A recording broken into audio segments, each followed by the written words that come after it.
السلام عليكم، مرحبا بكم معايا في فيديو جديد، وصفة جديدة.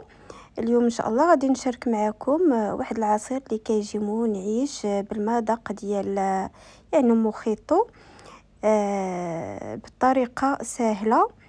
المهم غادي نحتاجو في المقادير جوج حامضات خضرين. الحامضه انا عندي غير في الدار، غسلته مزيان، وعندي كاس ديال سكر سنيده. المهم السكر على حسب الذوق، عندي 24 حبه ديال العريشه ديال النعناع، واحد المعلقه ديال سنيده الحامضه، وعندي الماء على حسب الذوق.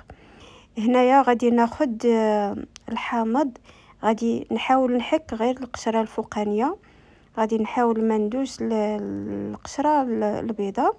كما كتعرفوا كتمر لينا المذاق ديال العصير.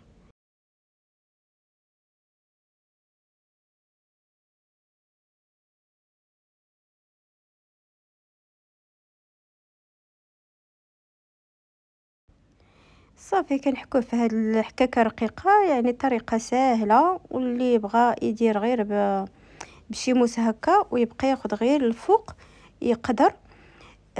صافي غادي ناخد داك الكاس ديال السكر، حبيبات. المهم دائما السكر على حسب الذوق. غادي ندمجو مزيان مع القشور ديال الحامض، السكر والقشور ديال الحامض اللي حكينا، باش القشره تلق لينا الزيوت ديالها في داك السكر.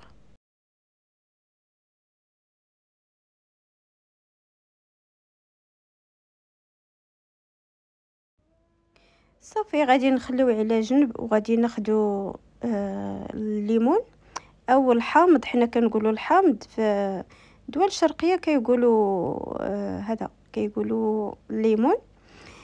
صافي غادي نعصرو. اللي بغى يقشرو يحيد ليه القشره البيضاء، ينقيه مزيان، وعاد يقطعوا الدبابر ويديروا في الكاس ديال الطحن الكهربائي مع الماء، يطحنوا يصفيه يقدر.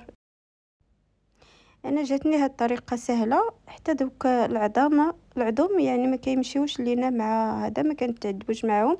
كما قلت لكم الحامض عندي ديال الدار سبحان الله كيكون عامر بهاد العظم، ماشي بحال اللي كنشريوه في السوق. صافي غادي نعصرو، وغادي نزيد داك العصير على السكر سنيده وعلى القشره اللي كنا حكينا في الاول، وغادي نخلطو كلشي باش يطلق لينا غيولي سيرو. الصراحه هاد العصير كيعجبني بزاف، كيجي فيه المذاق ديال موخيطو اللي كناخدو على برا، وحتى كيتصوب بالكميه يعني كثيره، كنحطو عندنا في الثلاجه. والحاجه هكا ديال الدار راه كتكون كلها منافع وفيتامينات، ماشي بحال اللي كنشريو في الزنقه، خصوصا الحاجات هكا معلبه.